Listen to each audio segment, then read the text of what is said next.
যারা রক্ত দিয়ে আজকের এই পরিবেশ আমাদেরকে দিয়ে গিয়েছে, তাদের কাছে আমরা এবং সারা জাতি ঋণী এবং কৃতজ্ঞ। এই ঋণের দায় আমাদেরকে আজীবন পরিশোধ করতে হবে শ্রদ্ধার সাথে। এরকম যত শহীদ বাংলাদেশে আছে, আমরা তাদের প্রতি কৃতজ্ঞ, আমরা তাদের কাছে ঋণী। সাংবাদিক বন্ধুরা আমাদেরকে প্রশ্ন করেছেন, আপনাদের দলের কতজন শহীদ হয়েছে? আমি বলেছি, যারা শহীদ হয়েছে আমরা তাদের দলের মানুষ, এবং যারা শহীদ হয়েছে তারা সবাই আমাদের দলের মানুষ।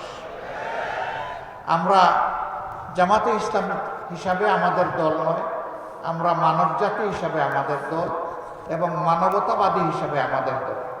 একটা গোষ্ঠীর, একটা দলের জোর করে চাপানো গোলামি থেকে এই জাতি মুক্তি পেয়েছে। আমাদের সন্তানেরা এত এত রক্ত কেন দিল, জীবন কেন দিল, পঙ্গু কেন হলো?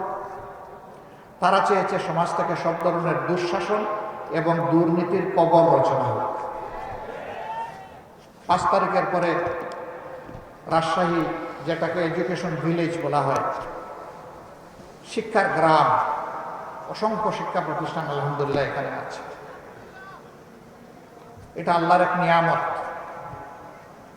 আমি আশা করি 5 তারিখের পরে রাজশাহীতে কোনো চাঁদাবাজি হয় না। রাজশাহীতে কোনো চাঁদাবাজি হয় না। এখানকার মানুষ ভদ্র, এখানকার মানুষ বিনয়ী, এখানকার মানুষ সৎ। কেউ চাঁদাবাজি এখানে করে না, ঠিক না?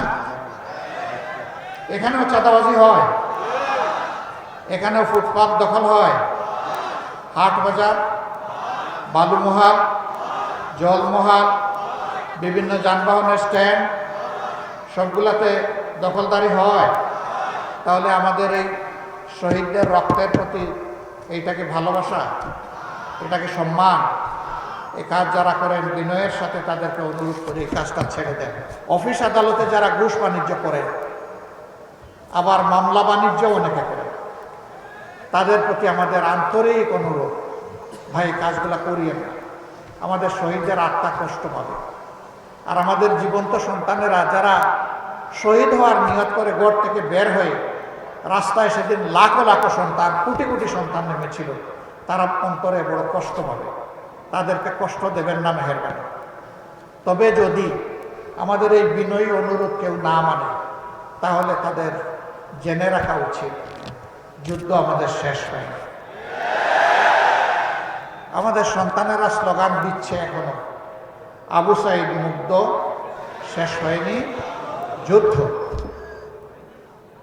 আপনারা আমার সাথে বলবেন, আবু সাইদ মুগ্ধ, লড়াই চলবে ইনশাআল্লাহ। কতক্ষণ? যতক্ষণ না ইনসাফ এই জমিনে কায়েম হয়। আর ইনসাফ কায়েমের গ্যারান্টি একমাত্র আল কোরআন দিতে পারে, আর কিছুই দিতে পারে। এই কোরআনিক শাসন সকল ধর্মের, সকল দলের, সকল বর্ণের মানুষের জন্য একমাত্র ইজ্জতের গ্যারান্টি।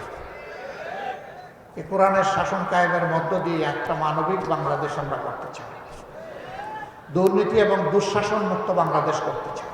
একটি ন্যায় ইনসাফের বাংলাদেশ গড়েই আমরা মানবিক বাংলাদেশ করতে চাই। এই বাংলাদেশ আপনারা চান, আমার সহকর্মীরা চান, তাহলে আমাদের লড়াই চালিয়ে যেতে হবে। ত্যাগ অনেক করেছি, ইনশাআল্লাহ আল্লাহ তৌফিক দিলে জাতির জন্য আরো ত্যাগ স্বীকার করব। আমরা এক মুহূর্তের জন্য বিশ্রাম নেব না। বিশ্রাম নেওয়ার কোনো সময় আমাদের নেই। এই জীবন খুব ছোট, কাজ অনেক বড়। সেই কাজগুলো যেন সমাধা করতে পারি, আল্লাহ যেন তৌফিক দান করেন।